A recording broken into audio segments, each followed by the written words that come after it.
Hello guys, good evening. ഇവിടെ ചായ കുടിക്കാൻ സമയമായി.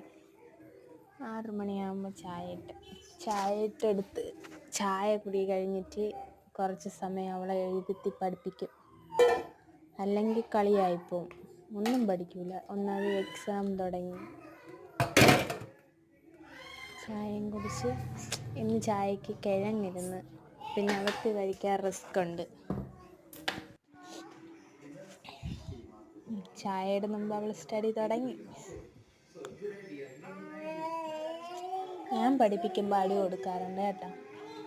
കുറച്ച് നേരം പഠിപ്പിക്കും, അല്ലെങ്കിൽ ഒരു അടിയൊക്കെ കൊണ്ടാൽ ഇതോ അവിടെ മത്സരം തുടങ്ങി. അവർ രണ്ടുപേരും മാറി മാറി അടി. അവനാണെങ്കിൽ പേപ്പർ കടിച്ച് തിന്നാൻ വേണം.